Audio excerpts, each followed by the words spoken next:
안녕하세요.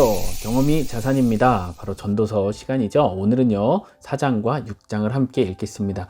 하루가 지났어요. 4장과 6장 함께 읽습니다. 네. 무슨 내용이 있습니까? 4장과 6장도요, 비슷해요. 이게 전도서가 계속해서 이제 헛된 이야기들, 헛되다라는 것들을 그런 관찰을 이야기를 해줍니다. 4장은요, 학대, 학대를 받을 때 위로자가 없으니까 헛되거나 또 수고도 헛되더라. 우리가 수고를 하면 그것이 왜 헛됩니까? 수고를 하니까 사람들이 시기를 하거든요. 수고해서 뭐 좀 잘하면 사람들이 시기해. 그러니까 이것도 헛되다. 또 외로움을 이야기해요. 동무가 있어야 되는데 함께 누우면 따뜻하고 함께 걸어가면 좋고 다 이렇게 얘기를 하는데, 그런데 어떻게 됩니까? 그럴 사람이 없어요. 혼자 있어요. 그러면 혼자 수고하는 게 무슨 소용이냐? 그래서 외로움이 헛되다. 또 왕에 대한 이야기가 나오죠. 그런데 그 왕이 어떻게 해요? 자기가 듣지 않아서요, 그 왕은 망해요. 그런데 가난하지만 이렇게 지혜 있는 자가 있었어요. 왕까지 됐어요. 그런데 그 사람이 헛되지 않습니까? 그러면 그 사람도 헛돼요. 왜 그렇습니까? 그 사람도 결국 잊혀지거든요. 그래서 헛되다 또 이야기를 합니다. 그런데 갑자기 5장에서요, 하나님을 경외하라 라고 이야기를 합니다. 그럼 너는 너의 발을 금해라.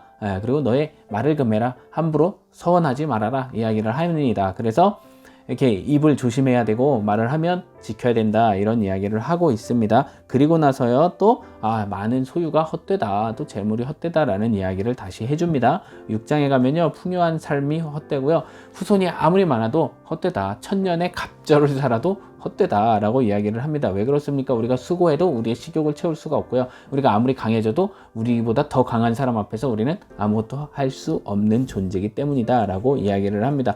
결국 전도자는요, 지금 계속해서 다시 고찰을 해보고 또 고찰을 해봐도, 이거 참 인생이 별게 없구나, 이 인생이 그렇게 이렇게 항상 좋은 걸로 채워지지 않는구나, 헛되구나 라는 것을 또 깨닫게 됩니다.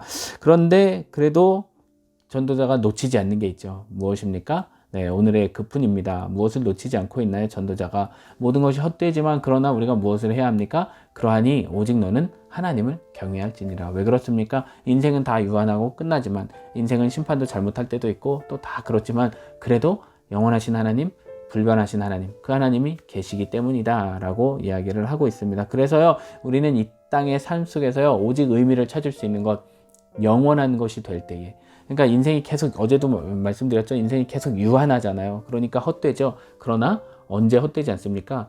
영원하면 헛되지 않겠죠. 그런데 그 영원을 사모하는 마음을 주셨다라는 말씀이 어제 있었는데, 하나님께서는 영원하시다라는 거예요. 그러니까 그 영원하신 하나님을 붙잡아야 한다. 언제요? 이 짧은 인생을 사는 동안에. 그래서 하나님을 경외해라 라고 이렇게 결론을 또 내주고 있습니다. 네, 오늘은 또 4장부터 6장이고요. 내일 또 뵙겠습니다. 바이.